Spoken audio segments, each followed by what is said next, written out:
विज्ञान का एकदम ठोस तर्क और दूसरी तरफ हमारी सदियों पुरानी आस्था। जरा सोचिए, जब ये दोनों आमने सामने आ जाएं तो जीत किसकी होगी।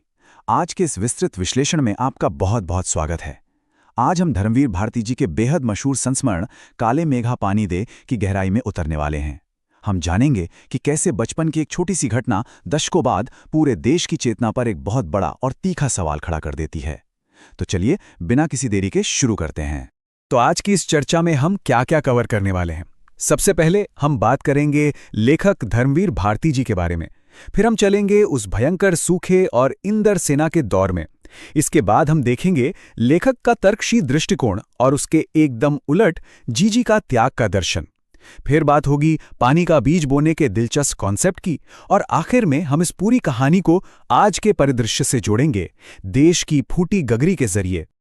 चलिए भाग 1 से शुरुआत करते हैं। बात करते हैं इस कमाल की रचना के रचयिता यानी धर्मवीर भारती जी की। हिंदी साहित्य में धर्मवीर भारती जी का नाम मतलब आपने सुना ही होगा। आज़ादी के बाद के साहित्यकारों में उनकी एक बहुत ही अलग और ख़ास जगह है। उनकी सबसे बड़ी खूबी जानते हैं क्या थी? वो व्यक्ति की आज़ादी, इंसानी संघर्ष और समाज के प्रति हमारी जिम्मेदारियों को अपनी कहानियों में बहुत ही नेचुरली पिरो देते थे। वो कितनी भी गहरी या बड़ी बात क्यों ना हो, उसे बिल्कुल आम बोलचाल की भाषा में ऐसे कह जाते थे कि सीधे दिल पर लगती थी। थोड़ा सा उनकी बैकग्राउंड को देखें तो उनका जन्म 1926 में इलाहाबाद में हुआ था। आपने गुनाहों का देवता या सूरज का सातवां घोड़ा जैसे उपन्यासों का नाम तो पक्का सुना होगा, है ना? अंधा युग जैसा मास्टरपीस भी उन्हीं की देन है।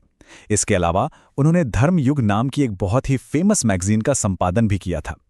पद्मश्री और व्यास सम्मान जैसे बड़े पुरस्कारों से सम्मानित इतने दिग्गज लेखक की कलम से अगर कोई याद, कोई संस्मरण निकला है तो यकीन मानिए उसमें बहुत वजन है। अब बढ़ते हैं भाग 2 की तरफ। यहां से हमारी कहानी की असली सेटिंग शुरू होती है, सूखा और इंदर सेना। जरा इमेजिन कीजिए, जेठ का महीना बीत चुका है, आषाढ़ का आधा महीना भी निकल गया है, लेकिन आसमान में बादलों का एक छोटा सा टुकड़ा तक नहीं है। कुएं पूरी तरह सूख चुके हैं, खेतों की मिट्टी सूखकर एकदम पत्थर बन गई है और जमीन में दरारें पड़ गई हैं। बाहर लू इतनी भयानक चल रही है कि कोई इंसान चलते चलते ही बेहोश होकर गिर जाए। मवेशी प्यास के मारे दम तोड़ रहे हैं। मतलब हालात इतने हताश कर देने वाले हैं कि पानी की एक बूंद के लिए सब तरस रहे हैं। और इसी भयंकर प्यास से हमारी कहानी का प्लॉट शुरू होता है। अब ऐसे में जब सारे पूजा पाठ, हवन अनुष्ठान फेल हो जाते तो गांव वालों की आखिरी उम्मीद बनकर सड़कों पर उतरते थे कुछ बच्चे, और यहीं से समाज का नजरिया 2 हिस्सों में बढ़ जाता था। जो लोग आस्थावान थे, जिन्हें इन बच्चों में भगवान की झलक दिखती थी, वे इन्हें पूरे सम्मान के साथ इंद्र सेना बुलाते थे। और दूसरी तरफ वो लोग थे जो इन बच्चों के शोरगुल, इनकी उछल कूद और कीचड़ से चिढ़ते थे। वे इन्हें ताना मारते हुए मेंढक मंडली कहते थे। ये 10-12 से लेकर 16-18 साल के लड़के होते थे, सिर्फ एक जांगिया पहने हुए। तपती हुई गलियों में ये पूरी ताकत से जयकारा लगाते थे, काले मेघा पानी दे, गगरी फूटी बैल पियासा पानी दे, गुड़धानी दे। इनकी आवाज में एक अजीब सी तड़प होती थी। अब इस लाइन पर गौर कीजिएगा, गगरी फूटी बैल पियासा। ये कोई मामूली गाना नहीं था, बल्कि सूखे खेतों और प्यासे लोगों की तरफ से बादलों के देवता इंद्र को लगाई गई एक बहुत ही दर्द भरी पुकार थी। और जब ये इंदर सेना किसी मकान के सामने जाकर रुकती और पानी मांगती तो आप हैरान रह जाएंगे कि क्या होता था। महिलाएं अपने घरों के छज्जे पर आ जाती थीं। उस भयंकर सूखे में जहां पीने के पानी की एक एक बूंद के लिए मारामारी थी, ये महिलाएं अपने घरों में बड़ी मुश्किल से बचाकर रखा हुआ पानी बाल्टी या घड़े भर भरकर इन बच्चों के ऊपर उड़ेल देती थीं। और फिर जो सूखी धूल कीचड़ में बदलती, ये बच्चे उस कीचड़ में लोट लगाते थे। पूरा शरीर, हाथ, मुंह सब पर वो गंदा कीचड़ मल लेते थे और फिर गंगा मैया की जय बोलते हुए अगली गली की तरफ दौड़ पड़ते थे। ऐसा लगता था जैसे सूखी धूल भरी गलियों में अचानक से एक जान आ गई हो। ये बारिश को बुलाने का कोई बहुत ही पुराना आदिम अनुष्ठान सा लगता था। चलिए अब आते हैं भाग 3 पर, तर्कशील दृष्टिकोण, यानी हमारी कहानी का लॉजिक वाला पहलू। यहां एंट्री होती है हमारे युवा लेखक की। उम्र में तो वो भी इन इंदर सेना वाले बच्चों के ही बराबर थे, लेकिन उनकी सोच बिल्कुल अलग थी। बचपन से ही उन पर आर्य समाज के पक्के संस्कार थे। और तो और वो कुमार सुधार सभा के उप मंत्री भी थे। मतलब उनके अंदर समाज सुधारने का एक गजब का जुनून था। वो हर तरह के अंधविश्वास के सख्त खिलाफ थे और विज्ञान और लॉजिक के दम पर इन सारी कुरीतियों को जड़ से उखाड़ फेंकना चाहते थे। अब लेखक का लॉजिक सुनिए, बिल्कुल सीधा और तीखा। उनका कहना था कि भाई जब चारों तरफ पानी की इतनी भयंकर कमी है तो बड़ी मुश्किल से बचाया गया पानी इन बच्चों के ऊपर बाल्टी भर भर कर क्यों फेंका जा रहा है? ये तो पानी की साफ साफ बर्बादी है ना। उनका बड़ा ही वैलिड सवाल था कि अगर ये इंद्र सेना सच में इंद्र देवता से पानी दिला सकती है तो सबसे पहले खुद के लिए पानी क्यों नहीं मांग लेती? मोहल्ले भर का कीमती पानी इस तरह बहाना उन्हें सिर्फ और सिर्फ एक पाखंड लगता था। लेकिन कहानी में ट्विस्ट यहां आता है। भाग 4, जीजी का त्याग का दर्शन। यह इस कहानी का एंटीथेसिस है। मिलिए जीजी से। यह हमारी कहानी का एक इमोशनल एंकर है। रिश्ते में वो लेखक की कुछ नहीं लगती थी, उम्र में भी उनकी मां से बड़ी थी, लेकिन वो लेखक को अपने बच्चों से भी ज्यादा प्यार करती थी। उनकी दिक्कत ये थी कि वो बहुत ही पारंपरिक आस्था वाली महिला थी और उनका कोई भी पूजा पाठ, कोई भी अनुष्ठान लेखक के बिना पूरा नहीं होता था।